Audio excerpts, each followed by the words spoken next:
I should have seen it coming the moment Richard and Dolores Harper walked into my son's 7th birthday party with their usual air of superiority. After 15 years as a federal benefits investigator for the Social Security Administration, I developed a sixth sense for people who viewed government assistance as their personal piggy bank. I just never imagined my own in-laws would be among them. Tommy was racing around our backyard in his wheelchair. His cerebral palsy made some activities challenging, but his infectious laughter filled the air. I was refilling the punch bowl when Richard appeared beside me, his expensive cologne clashing with the smell of birthday cake. "Lisa, we need to talk," he said, his voice carrying that familiar condescension. Privately, I glanced at my husband Jake, helping Tommy open presents. "Can it wait until after the party? This is Tommy's day." "This concerns Tommy." Dolores materialized beside me like a perfectly coiffed vulture. "We've been thinking about his future, and frankly, we're concerned about how you're managing his benefits." The punch ladle froze in my hand. Tommy received $1,847 monthly in SSI disability benefits, plus additional support for medical equipment and therapy. As his representative payee, I manage every penny with meticulous care. "I'm not sure what you mean," I said. "Oh, come now." Richard's laugh was sharp. "Jake mentioned you've been struggling financially, the mortgage, Tommy's medical bills, your car repairs. Meanwhile, that disability money just sits earning nothing." I set down the ladle carefully, my investigator instincts prickling.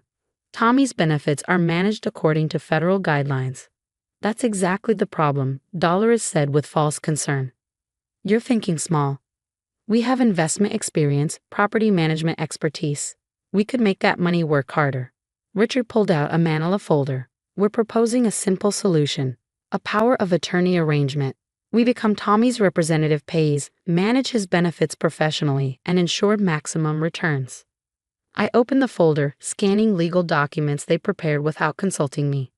"You want to take control of Tommy's disability benefits." "We want to optimize them," Dolores corrected smoothly. "Face it, Lisa, you're barely keeping your head above water, and we have experience handling finances. This family's wealth shouldn't be squandered through poor management." The condescension sparked something cold in my chest. In 15 years investigating benefits fraud, I'd heard this speech countless times. The entitled relatives viewing disability payments as family assets, the manipulative guardians treating vulnerable people as income sources. "I appreciate your concern," I said carefully, "but Tommy's benefits are being managed appropriately." Richard's expression hardened. "Are they? From where we're standing, it looks like you're hoarding government money while Tommy lives in this cramped house with secondhand equipment. We could provide so much more." "The benefits are for Tommy's care and future," I repeated, "not for real estate investments or family business ventures." "Don't be naive," Dolores snapped. "That money comes from taxpayers. We're taxpayers. We have every right to ensure it's being used efficiently." I closed the folder and handed it back. "I need time to review this proposal." "What's to review?" Richard's voice rose, drawing glances. "We're offering to take a burden off your shoulders and provide Tommy with better opportunities. Unless you're being selfish about control. Every parent of a disabled child lives with the constant fear of not doing enough. But I'd spent too many years investigating benefit fraud to miss the red flags waving frantically. I'll need to consult with Tommy's care team and review legal implications," I said diplomatically. "This isn't a decision to make lightly." "His care team?" Dolores laughed harshly. "We're talking about money management, not medical decisions. You're overthinking this." "Am I?" "Because transferring representative payee status affects Tommy's eligibility, future planning, and federal compliance requirements." Richard waved dismissively. "Technicalities we can handle. We're offering professional management." "What kind of professional experience do you have with disability benefits administration?" The question caught them off guard. Richard cleared his throat. "We've managed various portfolios, property investments, business ventures, family trusts.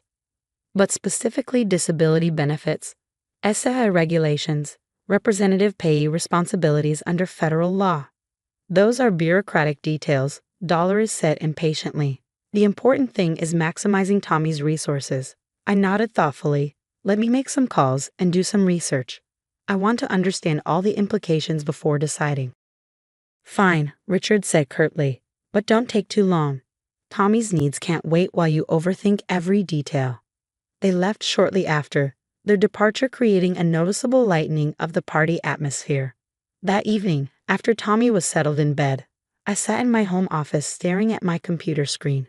As a federal benefits investigator, I had access to databases revealing information most people never imagined existed. I typed in Richard and Dolores Harper's names and waited. What I found made my blood run cold. Richard had been receiving Social Security disability benefits for a claimed back injury for 8 years. Monthly payments totaled $2,134. According to his file, he was unable to work due to chronic pain and mobility limitations.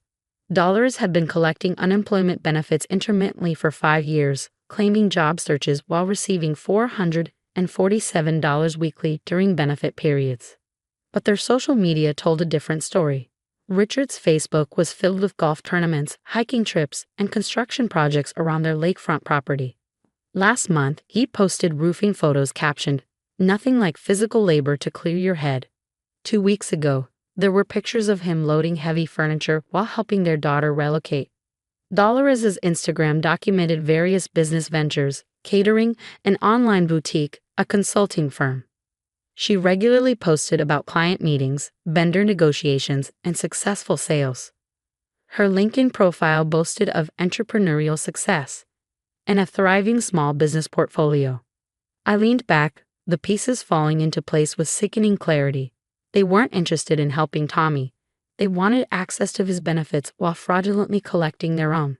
Adding his $1,847 monthly SSI to their existing fraudulent income would give them over $4,000 a month in government assistance, money they clearly didn't need.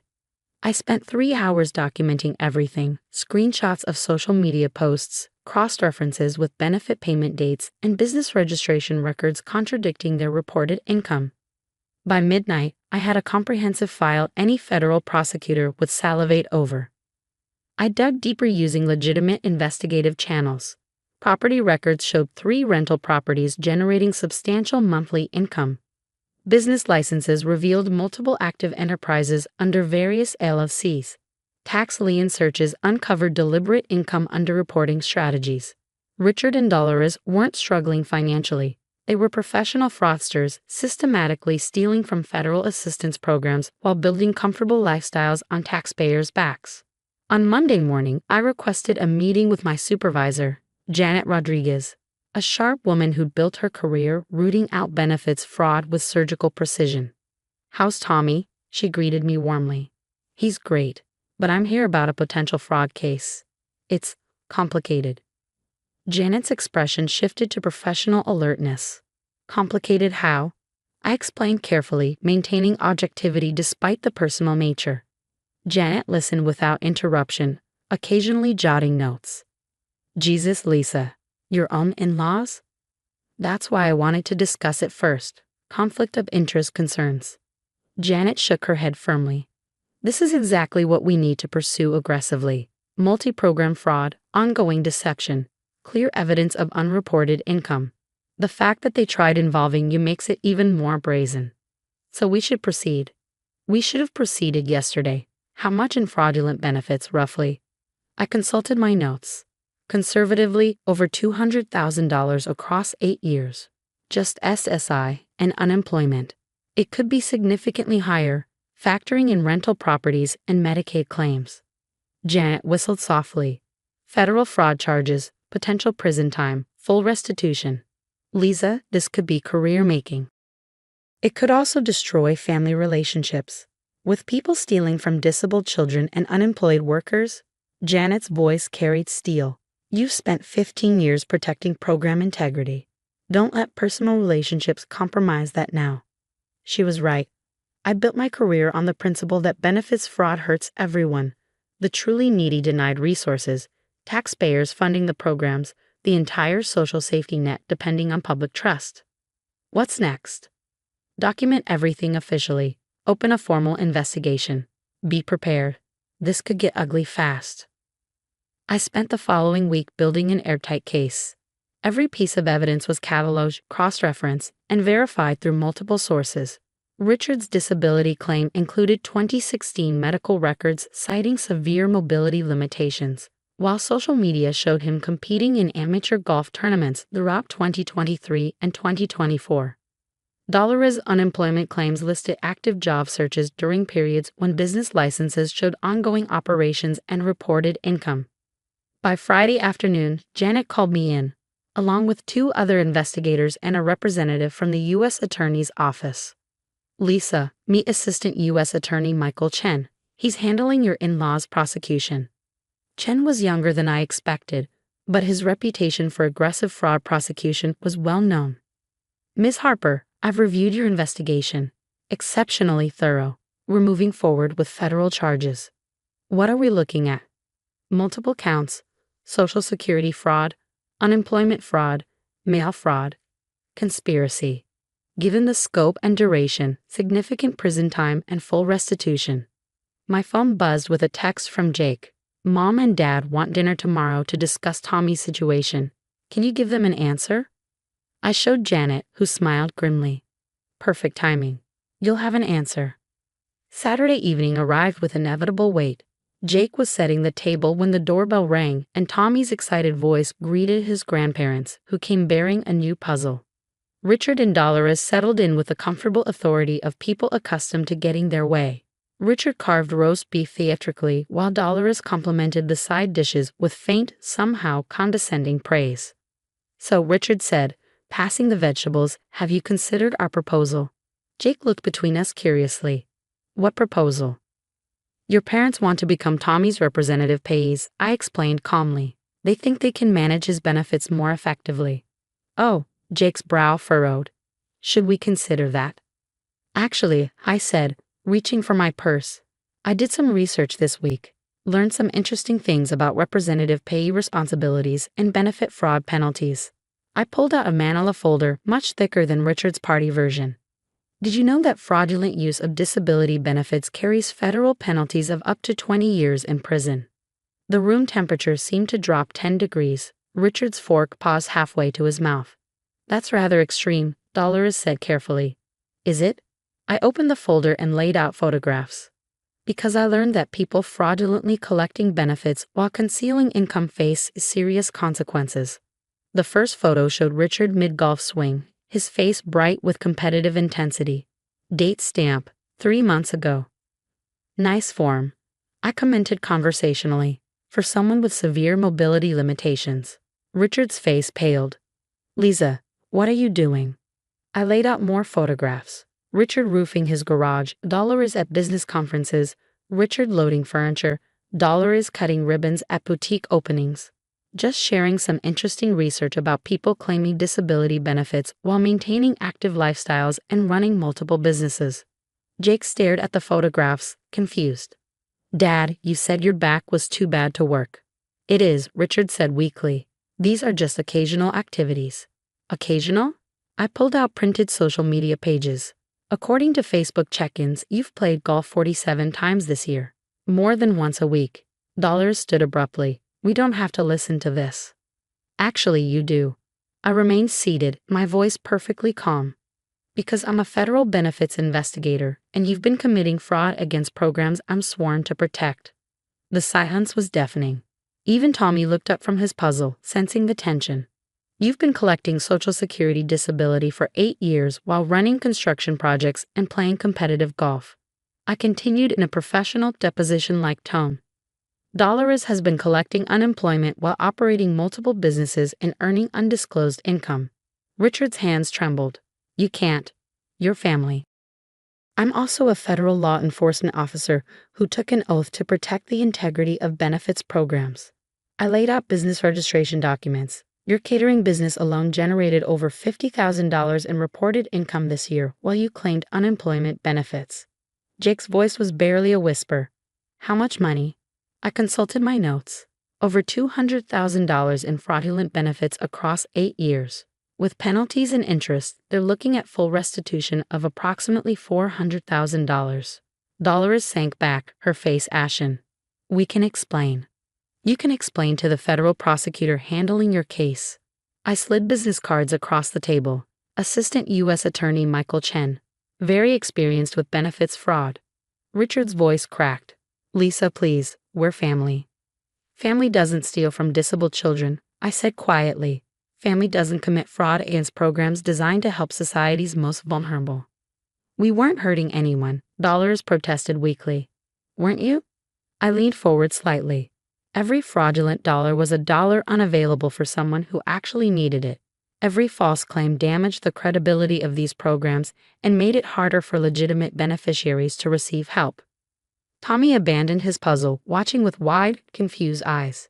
Jake gently suggested he play in his room. Once Tommy left, Richard tried again. What do you want? Money. We can pay back what we owe.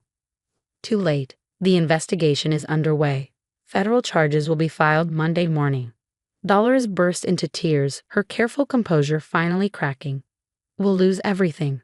The house, the properties, our reputation. You should have considered that before deciding to defraud federal programs for 8 years. Jake stared at his parents in shock and disgust. I can't believe this. Years of criticizing Lisa for not managing money properly, and you've been stealing from the government. It's not stealing, Richard said desperately. It's complicated. No, it's fraud, theft, and you tried dragging my disabled son into your scheme. The dinner that was meant to pressure me into signing over Tommy's benefits became a reckoning years in the making. Richard and Dolores Harper, who positioned themselves as financially superior to their struggling son and daughter-in-law, were revealed as common criminals building comfortable lifestyles on stolen government benefits. What happens now? Jake asked quietly. They'll be arrested within days, then a federal trial. They'll likely take a plea bargain to avoid the maximum sentence, but they're facing significant prison time and full restitution. Dolores sobbed openly. Please, Lisa, isn't there something we can do? Work this out privately. I looked at her with the professional detachment I'd used with hundreds of other fraudsters. You had 8 years to work this out privately. You chose to continue stealing instead. Richard made one last attempt. We'll disappear, move away, never contact you again. That would be fleeing to avoid prosecution. It would only make things worse. Jake stood slowly, his face hard with rare anger. I think you should leave. Now. Jake, please, Dolores begged. We're your parents. You're criminals who tried stealing from my disabled son. His voice was cold and final. Get out of my house. They left without another word, their expensive car disappearing into the night, carrying 2 people whose comfortable world had just collapsed. Jake and I sat silently before he spoke. I'm sorry, I should have seen what they were doing. How could you? They were very good at hiding it. Will this affect Tommy's benefits? Not at all. If anything, this case will strengthen protections for legitimate beneficiaries. Tommy rolled back in, his adaptive wheelchair navigating smoothly around the furniture. Are Grandma and Grandpa okay? They looked sad. Jake and I exchanged glances. They're going through a difficult time, buddy. But it's not your fault, and it doesn't change how much we love you. Monday brought the expected news. Richard and Dolores Harper were arrested at their lakefront home on federal fraud charges. Local newspapers ran the story with their mugshots prominently displayed, detailing the scope of their fraudulent benefit claims and the ongoing investigation. The case moved through the federal system with impressive speed. Faced with potential 15 to 20-year sentences each, they accepted plea bargains requiring full restitution, substantial fines, and 5 years in federal prison. The restitution hearing was particularly satisfying. Richard and Dolores were forced to liquidate rental properties, surrender business assets, and agree to supervise financial monitoring for life. The total recovery exceeded $350,000, money returned to the programs they had defrauded. 6 months later, I received a Social Security Administration commendation for my casework. Tommy came with Jake to the ceremony, proudly wearing his best shirt and tie. After the ceremony, Tommy tugged on my jacket. Mommy, are you famous now? I laughed and hugged him tight. No, sweetie. I just did my job. Your job is helping people. That's right. I help make sure people who need help can get it, and people who don't need help don't take it away from others. He nodded seriously, as if that made perfect sense to his 7-year-old mind. That evening, Jake and I sat on our back porch watching Tommy play. His new adapted swing set had been partially funded by a special grant I'd helped him apply for. money available because fraudulent claims like his grandparents had been eliminated. Do you ever regret it? Jake asked quietly. Regret what? Destroying my parents' lives. I considered carefully. I regret that they made choices that destroyed their own lives.